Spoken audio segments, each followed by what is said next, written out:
Today's video, we're gonna talk about campaign cannibalization on Google Ads and how to prevent it so that the clicks from one campaign do not eat into another and vice versa. Why is this a problem? Well, if you have one ad that's meant to show for somebody that's searching for a competitor to woo them over to your company, and that shows up for somebody who's just looking to buy your products or services outright, then you're not gonna have the most ideal outcome. And with that, your click-through rates will be lower, your ROI will be less as a result of your click-through rates being lower. But also you have some of you guys ask the question, how do I run PMax and search at the same time so they don't cannibalize each other? Given that PMax is a combination of all 5 different campaign types that you can run in Google Ads. Or somebody will say, how do I not prevent my display campaign from overriding my PMax? Or my demand gen campaign from overriding my PMax and vice versa. And I'm gonna talk about how to resolve that as well, which the reason why people would care about that is because they want, if a demand gen campaign's doing well, they don't want PMax messing with it. Even though they wanna run their PMax over here for maybe their shopping placements that it's doing really well with, which is one of the main reasons why we run PMax, and I recommend PMax. Other than that, there's other campaign types that you can run that are much better. But with that said, there are ways to deal with this here. I'm gonna go through what all those ways are. And there's a grand total of 5 different ways that you could do this. So you could separate things out and end up getting what you want done at the end of the day. So what you want, your ads that you want to have show up for a person from campaign A, get shown to that person, not from an ad that is running in campaign B instead.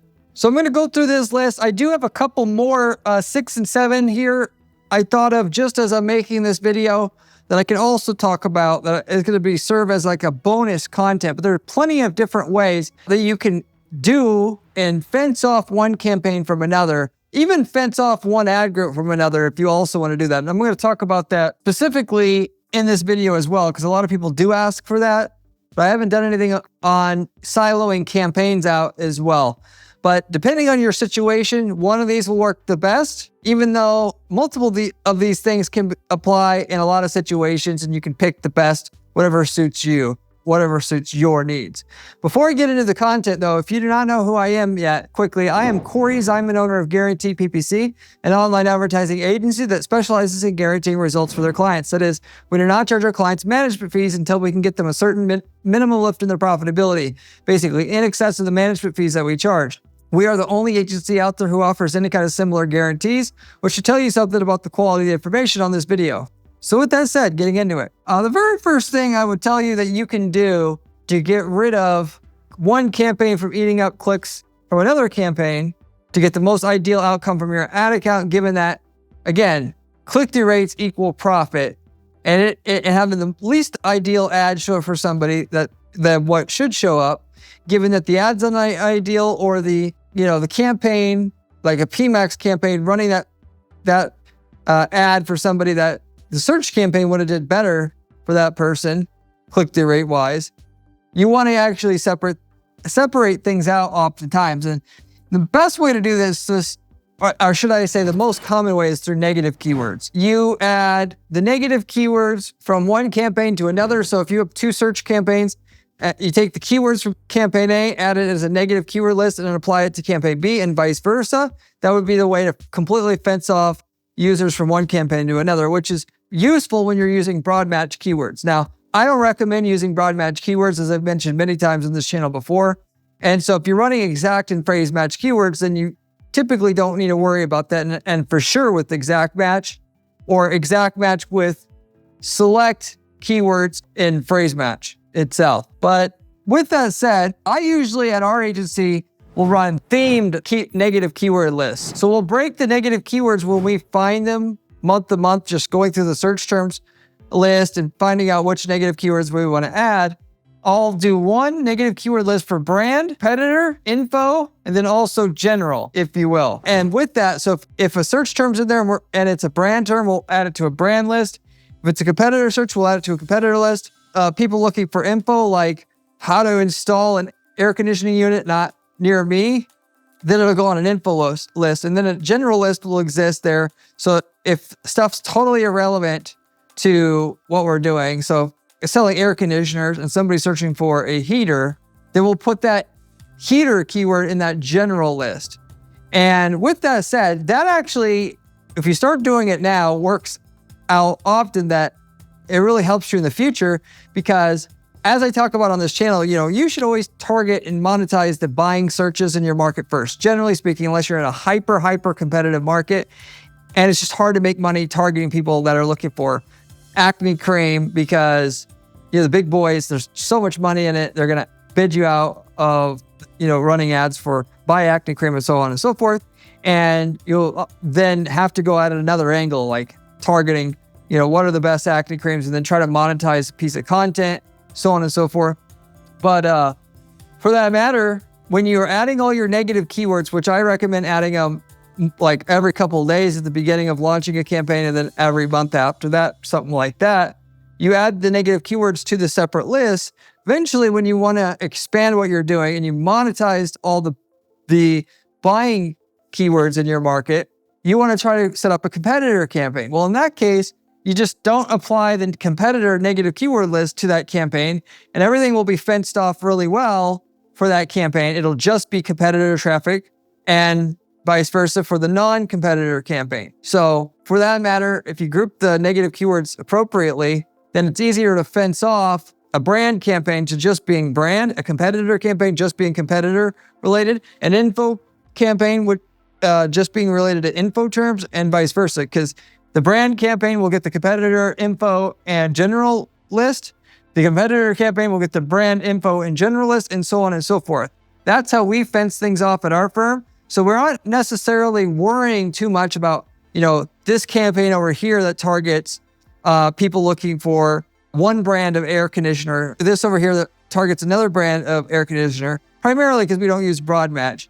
If a keyword sneaks over here and there, we don't worry about it, because the smart bidding is going to eventually realize that that keyword will perform better on this campaign than this campaign over here, and then just automatically over time make sure that the ad from the campaign that is most appropriate for that keyword is the campaign that triggers moving forward for that keyword. But with that said, if you will, what we do deliberately try to fence off, when we try to deliberately fence off one campaign from another, it's these negative keyword lists. We want a brand campaign to get everything but the brand keywords, the competitor campaign to get everything but the competitor keywords, and so forth. So that is something we do. So that takes care of number one. Now, number two, negative location. If you've heard any of my other videos before, I've talked about how you'll get a big jump in performance running ads when you have campaigns set up for different states, different cities. Why? Because people it gets their attention when they see their state name or their province name or their city name on that ad. So we'll have a national campaign that we're running, for instance, like medical illustration services, which is a campaign we ran for a client.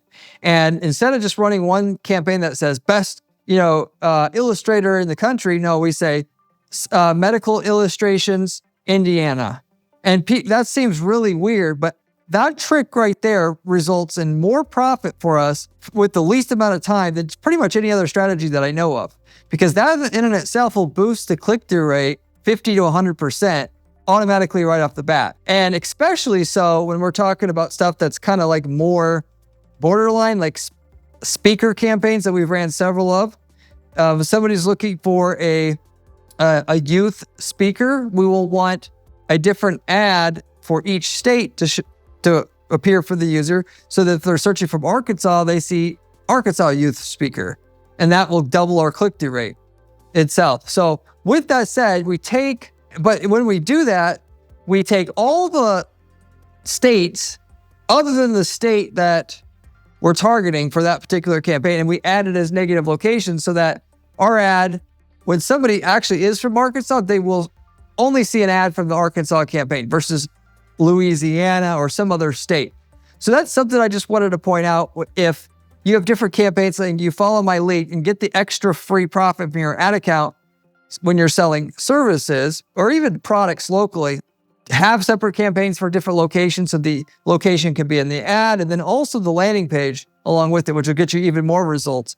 You actually add all the other locations as negative locations. And for that matter, by the way, you should be doing that anyway, because with Google and them trying to raise their quarterly profits every quarter, they're actually having your ad show up outside the area too often. And you are actually forced to add negative locations to your campaigns just to prevent the ads from showing out outside the area that you want. It's not that it's overwhelming, but they keep slowly sneaking in more and more, just like they keep sneaking in more display traffic on PMax campaigns, just like they keep sneaking in more competitor traffic on campaigns that where you wouldn't want to show up for a competitor name.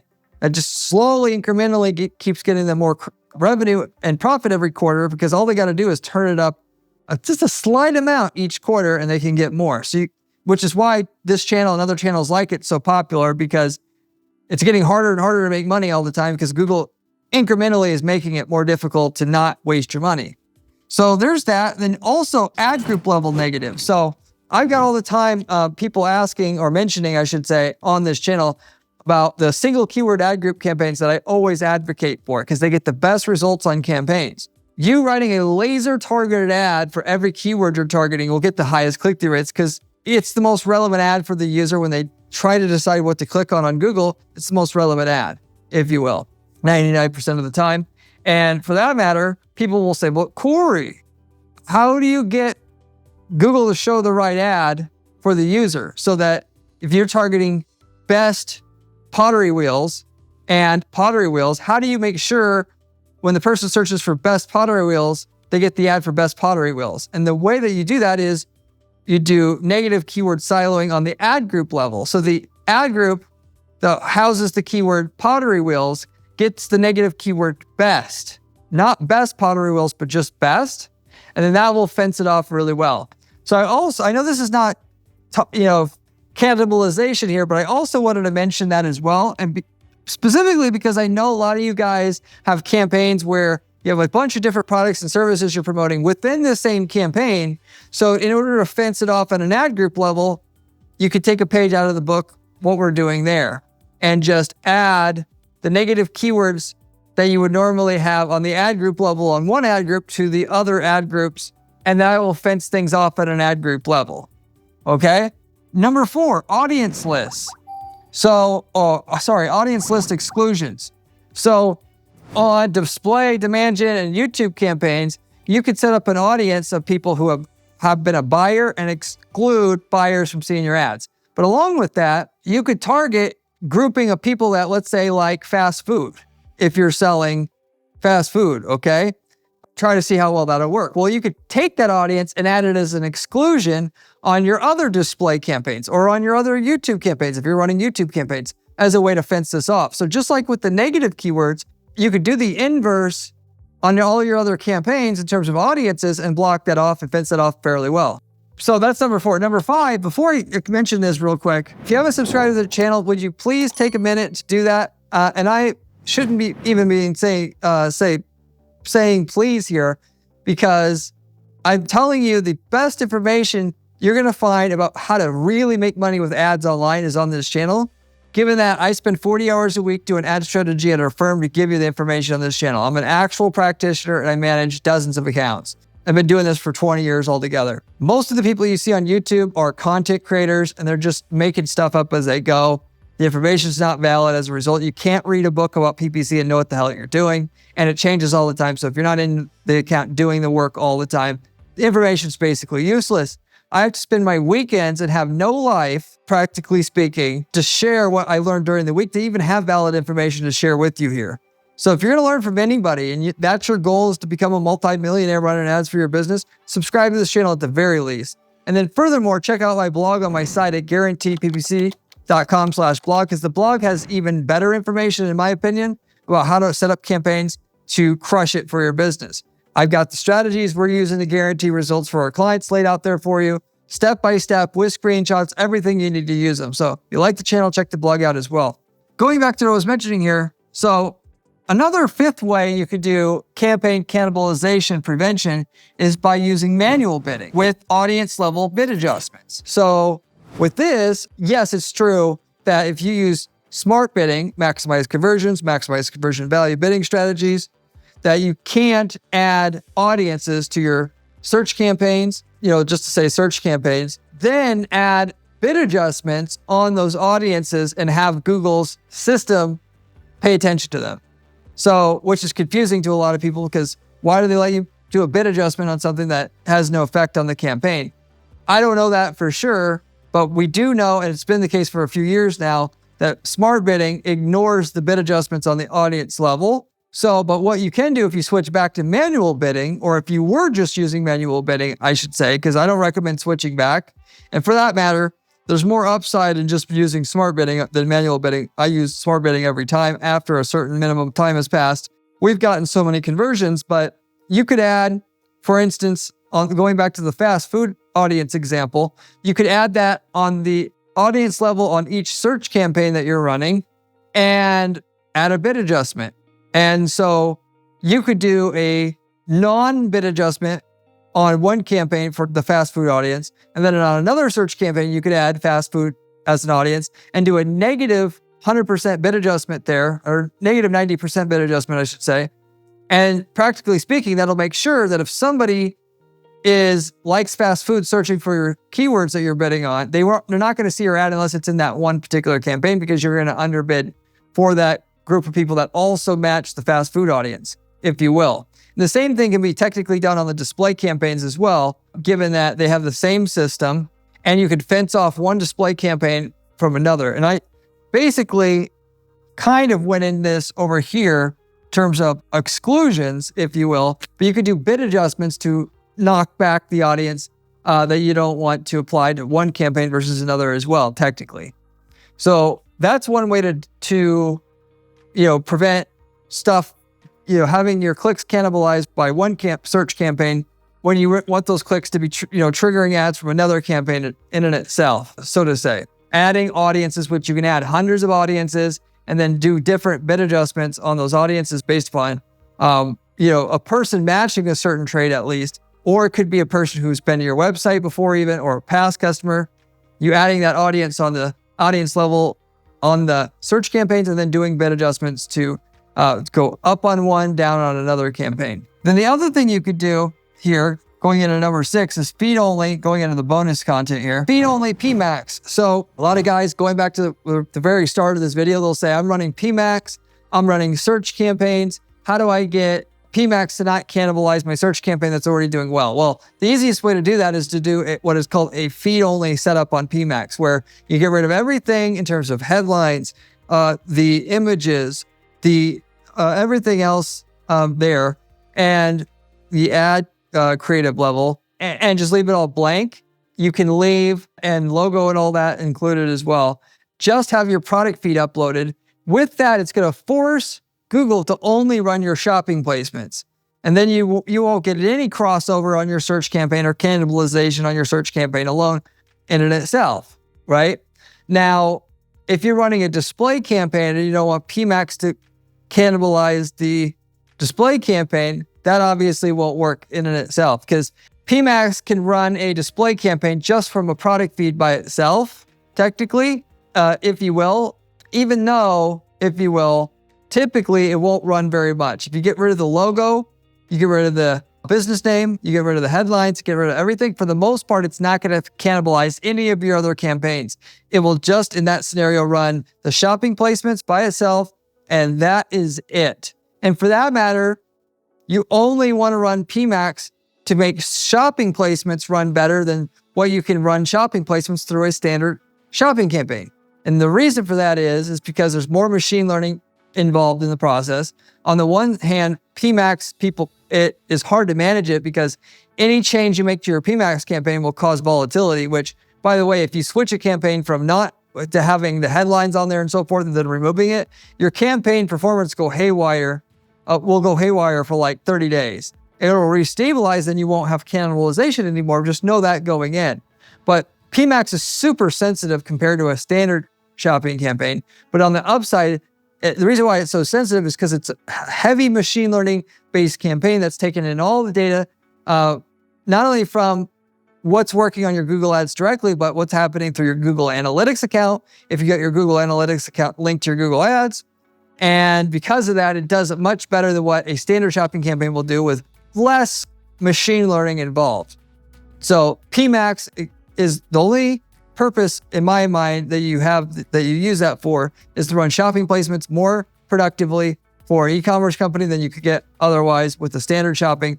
For everything else, search, display, YouTube, all of it, you do with standalone campaigns because they have all the controls that'll allow you to have more precise targeting there specifically. I don't want Google's system to just try to figure it out on their own, waste a bunch of my money in the process of figuring it out, even though eventually they'll figure it out. But for a small business that has only so much money to spend, that's a dumb way to go about doing things. So there's that. And then also number 7 here, different targets in and itself, which, by the way, before I explain what this is, if you want somebody that will, that you could talk to about this in a private conversation, I mean, you could always leave me a comment below. I get back to everybody who leaves me a comment, but you could set up a private call with me. I could talk through your issues here. I also could tell you a bunch of things that we can do to make your ads better and physically go in there and do these things for you. We guarantee results for you at our firm. If you're ever interested in just handing over to the real experts to get you the results, and then where you're not paying until we get to a certain lift in your profitability of your ads, hit us up at guaranteedppc.com. We also been getting into selling ad templates recently. That is, we've worked in over 100 different niche markets in the last over a decade running this advertising firm alone. And if we've got the results you're looking for in your niche market and you're in another city or state or country that our client is in, you could buy the winning ads and landing pages and all of it that work for your market, copy paste that into your ad account and get the same results we are. We can tell you the results you're going to get with it up front. And people, ultimately take these templates and start other businesses from them because it's easy as hell to do that. When you got the ads, you know that it'll work and you know the exact configuration that you need to get a certain ROI, which we could tell you up front what you're going to get with it up front. We've got over 100 different niche markets where we've got templates available. If you're interested in that, reach out to me at my firm as well at Guaranteed PPC. So with that said, going back to what I was mentioning here about different targets. So the last final way that you can fence off clicks on one campaign, you want your ad from one campaign to really be the ad that shows for a user, for a certain particular type of person, you could change the ROAS or CPA targets if you're using smart bidding, or if you're using manual bidding, the actual keyword bids itself. But for that matter, if you are running a PMax campaign, you do have the headlines and everything in there itself, and you feel like you're stuck that, having it there because the ad's been running for a while, and you have a demand gen campaign and you want your demand gen campaign to run more aggressively for whatever reason, you could have the target ROAS itself actually lower on the demand gen campaign as of what you have the target ROAS setting on that PMax campaign. So you can manipulate things that way, if you will. So, I mean, it's not the best way to do things, but it is one other tool in your tool belt to prevent cannibalization of certain users on one campaign that you don't want to see your ad, and you have another campaign over here that has an ad that you want the user to see instead. For that matter, this stuff still is tricky. I mean, even paying an ad agency to do it right, somebody who really knows what they're doing, they're not charging hundreds of dollars a month anymore, they're charging thousands. And that costs money just to get things spooled up. We've set up a new program here at our firm where we're looking basically to invest in companies at this stage. We're so proficient at what we're doing now, where we'll come in and say, hey, you got a great product or service here. We'll give you free ad spend, free agency services for a cut of your future revenue in your company. You've got to have a great product or service that just needs great marketing and advertising before we jump in. But we've invested into several companies like this thus far, and they're all doing multi-millions more every year because we jumped in and because we were able to throw a ton of resources at it, knowing that we've bought it into a piece of the company that we're going to get a return on forever after, versus we only have so much time and money and effort to put into something where we're getting paid a monthly fee that, frankly, our efforts could just, our relationship could part and dissolve at any time. Even though we try, but we only have so much resources. But when I can front load something and know that I'm going to get my return for the next 10 years, we could invest more up front, that is more than the company can pay up front, if you will. We're just betting on the future growth of the company, which we know we could get because we know our strategies work. If you're interested in partnering with us like this, which will take 1 to 10% of your future revenue growth of the company to partner with us like this, you could reach out to my firm as well. We're looking for other companies to invest in at this time. And then with that said, also, if you are a guy that likes to get his hands dirty, you want to do this stuff, you want to see real examples of what I'm talking about on this channel, and join our Discord group. I've got a link to the Discord group in the channel or the video description, of which you got guys talking exactly about that. And I've got a free advertising course in there that teaches you how to set up an advertising campaign the way that I would set it up for a market like yours, from start to finish. That's totally for free. It's my gift to you for just joining the Discord group. So anyway, the link's there if you are interested in that. You absolutely should check it out though. I'm going to wrap everything up with that. Thank you very much for watching, and I'll see you on the next one. If you want to see another video, click here. It is one of my best ones.